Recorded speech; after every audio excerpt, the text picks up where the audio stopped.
Asiqaleni ke namhlanje isifundo sethu ku grade 3. Namhla ngifuna sikhangele, silalele kakhulu. Namhla ngifuna sikhangele ukubhala incwadi. Incwadi yiso isifundo sethu esanamuhla.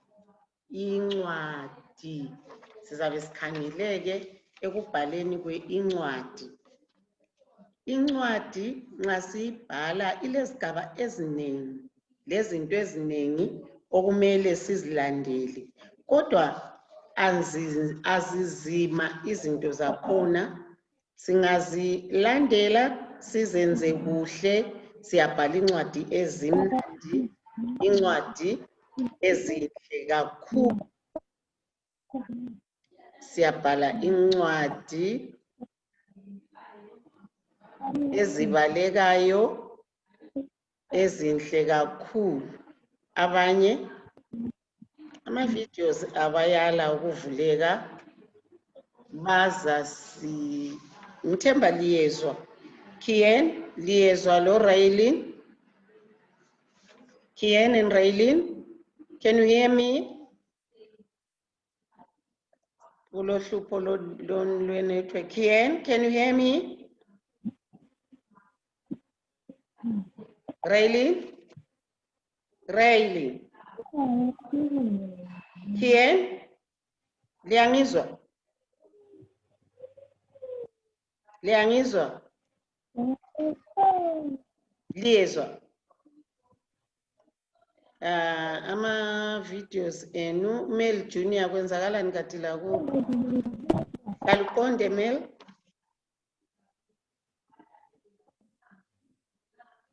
Siqhubeke nini ke njana bese ngiqalisile isihloko sethu sanamhla ukuthi sikhangele incwadi, ukubhalwa kwencwadi. Namhla ngizathanda ukuba sibhale incwadi, ubhalele umngani wakho. Ukhethe umngani wakho, ngaba lo mngani oyedwa, bangaba babili, bangaba bathathu, kodwa namhla ngicela ukhethe oyedwa umngani ubusumbhalela incwadi. Incwadi yethu imayelana lani? Ngizathanda ukuba sibhale incwadi, ke sixoxe ngomkhuhlane lo esiphakathi kwawo osemhlabeni wonke, i-COVID-19. Ake sibhaleni nge-COVID-19. Yiwo umkhuhlane engifisa ukuthi namhla sixoxe ngawo. Njalo uzabhala incwadi ubhalele umngani wakho. Angaba kwelinye ilizwe, angaba kwelinye idolobho, angaba kwenye indawo khonapha lapho khona. Kodwa umxoxele lawo ukuthi umkhuhlane lo wena wazi njani, kumele wenzeni ukuze uphephe, kumbe bakhona abantu abaziyo abake bawugula, kumbe usuke wezwa ukuthi abawugulayo inani labo linganani khonapha kobulawayo, kumbe njalo eZimbabwe yonke, ukuze ngibone ukuthi umkhuhlane liyawazi, liyalandela njalo ukuthi iziqondiso zawo ukuthi mele ukuthi wena singakangeni kiwo, ake sixoxeni ngayo incwadi. Manje Kien lo Raylin lo Sibusiso ungaphansam bona usikhanyiso. Ngifuna ukulitshengisa ukuthi incwadi libhala njani, ama-video enu awavuli. Michelle, kwenzakalani namuhla? Hlaliqonde Michelle? Uyagida namuhla, kwenze njani? Hlaliqonde, khangele ngapha ulalele.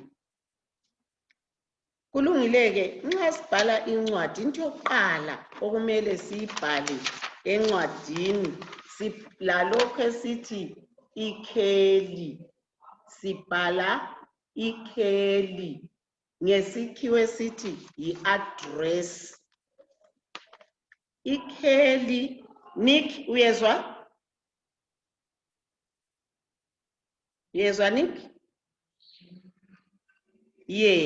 Sibhala ikheli nxa sibhala incwadi. Yikho-ke ikheli kulapho ohlala khona, kulapho obhala ukhona incwadi le etshengisa wena ukuthi ungaphi.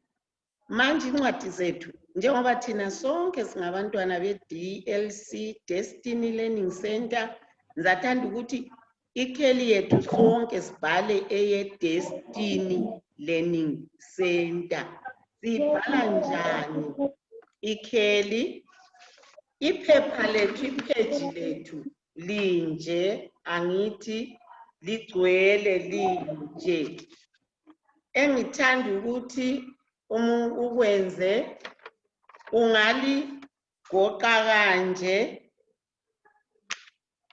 phakathi laphakathi nxa ufuna ikheli lakho,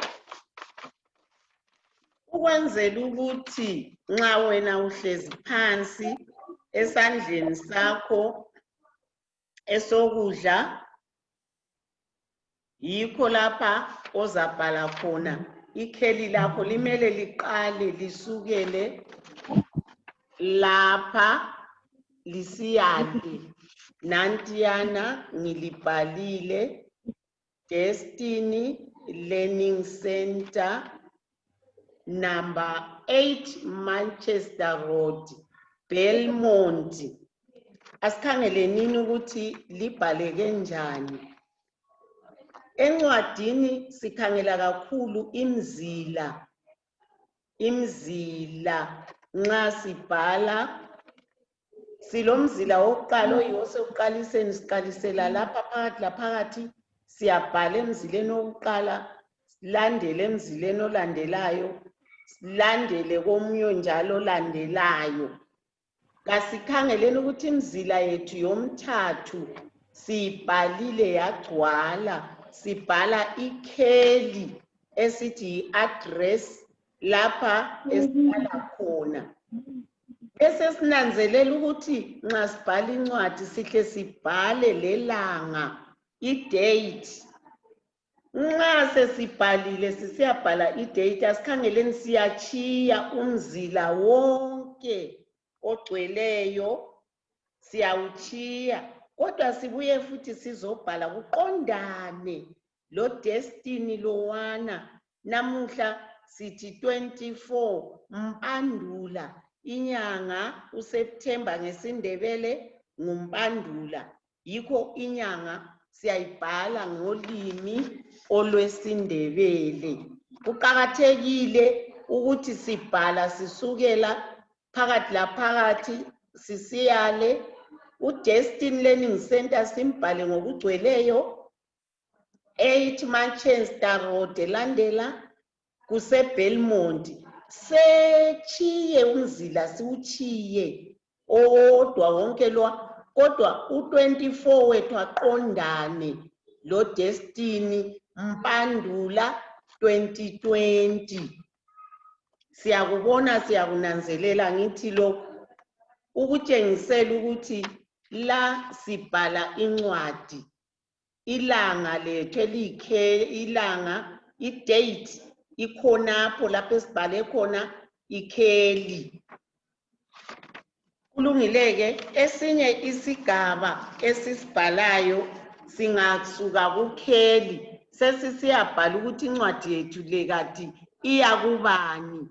Ngithe namhla sibhalela umngane, yikho sesiza kuyabhala kuwe sesisuka laphana. Asikhangeleni njalo ukuthi sibhala njani. Sesisukile ku24 Mpandula, siyachiya njalo umzila owodwa, asithiye embili, asithiye eminengi. Siyachiya umzila owodwa bese sisiya ngaphansi laphana, sesisiyabhala kuwe. Mina umngani wami ngithembani nguPhel, uyabhala ibizo lomngani wakho nantiyana laphana. Sesiya kuthi kuwe nxa umngane wakho engu-Arthur uyabhala kuwe Arthur. Oqakathekileyo umzila uthile, khangela khathesi sesiyaqalisa ngapha ekuqaliseni kwephepha. Akusafanani lekheli. Ikheli besiyibhala phakathi laphakathi kwephepha. Kodwa nxa sesiqalisa incwadi yethu sesiyaqalisa ekuqaliseni ngale kwepage. Kodwa sibhale kuwe pheli, sibhala sicina khonaphana. Singabhala njalo senze njalo, siyawutshiya njalo wonke lowana umzila, siyawutshiya sibuye ngaphansi kukakheyi kakuwe lapha sesiqalisa ukubhala incwadi yethu isigcwala umzila, sisabhali iziqephu. Sesiqalisa ke sithe sifuna ukubhala ngomkhuhlane we-COVID. Mina ngiqalise ngathi ngithanda ukukutshela ngomkhuhlane we-COVID-19. Wena lawo ungaba leyakho indlela ongathanda ukuqalisa ngayo incwadi yakho. Kodwa ngifuna sikunanzelele kakhulu nxa sibhala incwadi. Nxa ubhala incwadi loba indaba, uhle ukhulume ngento ofuna ukubhala ngayo. Asibingeleli nxa siqalisa ukubhala. Asibingeleli sesibuza umngane wethu ukuthi unjani, hatshi lokhu sizakwenza ekucineni. Kulungileke usuzabhala imzila yethu leyi iqakatheke kakhulu ekubhaleni incwadi. Subhala kumzila wokuqala nankuyana ulandele omunye ubhale. Ungabhala imzila ibe mithathu ibe mine lokhe ilandelana. Lokhu ubhala nge-COVID-19, awubhali into ezinengi ezitshiyeneyo. Incwadi yonke ikhuluma ngomkhuhlane we-COVID-19. Ungabhala imzila yonke le ngiyabe ngifuna ukuthi sibhali sigcwele ingxoxo oyixoxela umngane wakho. Tshiya omunye umzila owodwa unankuyana lowana. Utshiye njengaleyana ephezulu engabhalelwanga esithi yi-paragraph. Tshiya lo omunye uzoqalisa futhi ngaphansi eminye imizila yakho ingaba mithathu ibe mine. Lokhu qhubeka ubhala ngomkhuhlane we-COVID-19. Ungabhala iziqendu, sike sakhuluma ngazo ezenkondlo leziyana, liyakhumbula ngithemba yini? Inkondlo yayileziqendu ezine. Lawe la uyabubhala ama-paragraph useqa. Ungabhala abe mabili, ungabhala abe mathathu. Kukuwe kutheni uzwisisa njani ukuthi ubhala njani. Bese sithi ke ekucineni usutshiya njalo umzila, susiyabhala kulo umzila, usubuza khathesi umngane wakho ukuthi unjani. Mina ngithemba liphilile lonke. Wena ungazibhalela okuthandayo, kodwa kungamelanga sikubhala isiNdebele singamelanga ngesithi injani impilo. Kien, liyangizwa? Can you hear me, Kien? Lorraine? Kien? Kien, can you hear me? Kien? Raylin? Ivideo yenu ayivulwanga Kien, angiliboni. Kulungileke asiqhubeke nini. Sorry kulaba amavideo abangavulekanga. Kanti uMeli la yakhe seyivalile. Meli, bese sisiyavalelisa. Kuqakathekile kakhulu ukuthi sivalelise incwadi yethu. Nxa sesivalelisa lapho siyachiya umzila. Imzila iyachiywa kakhulu ekubhaleni incwadi. Ngithemba liphilile lonke. Susichiya umzila, sala kuhle, uchiya omunye umzila. Yimi umngani wakho uRay, umngani wakho uMichelle, umngani wakho uTatiwa, umngani wakho uKiyen. Angiboni ukuthi akuqakathekanga ukuthi nxa ubhalela umngani wakho incwadi ubhale isibongo sakho, ngoba umngani wakho uyakwazi. Angazabe labangane oNikki ababili, kodwa la ungeke libe lonke eDLC. Umngani wakho uzahlakwazi ukuthi lo uNikki ngokule indawo. Akuqakathekanga ukuthi sibhaleni izibongo zethu. Siyabhala incwadi zethu, sizibhale sixoxe. Ekupheleni kwayo ilekheli, ikheli ilelanga. Weqile umzila wazobhala ukuwe, weqa umzila wayiqalisa yonke incwadi yakho, wayibhala weqa imzila. Ekucineni usuvalelisa, sala kuhle uyeqa umzila. Yimi umngani wakho uyeqa umzila, ubani uyeqa umzila. Incwadi iyachiywa kakhulu imzila. Kulungileke, ngithemba sengichasisile ukuthi incwadi sizibhala njani, sesizwisisile. Ake sixoxeni ke khathesi ngesikhatshana sethu esilutshwane sesisele, sesixoxa ngawo lumkhuhlane, sizwe ukuthi sizabhala njani. Ake lintshele. Sizakuthini? Wena Michelle uzabhala uthini ngomkhuhlane we-COVID-19? Unmute usitshele. Sesisalelwe isikhathi esilutshwane. Uzathini? Yebo Tatiwa, asizweni Tatiwa. Tatiwa selungile? Malembu. Angizwa Tatiwa. Babhala ngamalembu. Uyabhala ini?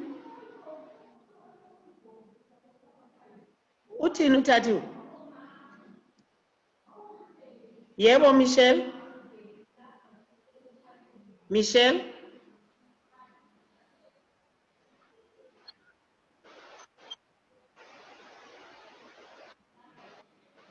Michelle asikuzwa. Michelle ayila volume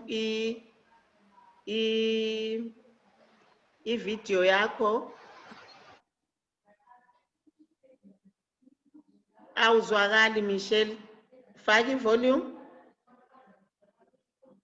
Unmute usitshele ngomkhuhlane we-COVID-19. Liyabhala lithini? Liyabhala uthini Michelle? uMichelle kezwakali.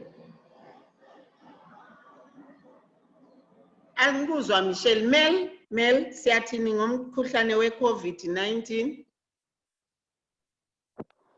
Kanti sibogqoka amamaski izandla futhi singahlali duzane lebantu. Singahlali duzane lani? Singahambi labantu. Uthi kumele sigqoke amamaski sonke isikhathi. Angithi ukuvikela lo umkhuhlane kumele sigqoke ama-mask. Angithi? Ye. Njalo ama-mask sivalani? Kumele sivale umlomo konke lamakhala. Uyamtshela umngani wakho uthi kumele sigqoke ama-mask, sivale amakhala, sivale umlomo. Angitsho? Okunye ke kumele senzeni? Yebo. Michelle?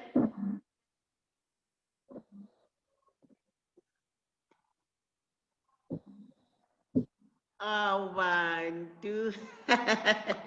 Very good, Michelle. Very good.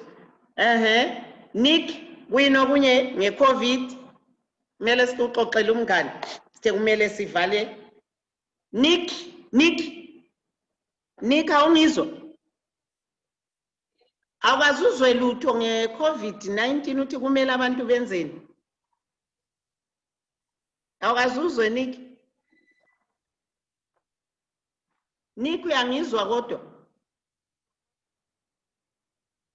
Uyezwa Nick ukuthi ngikhuluma lawo?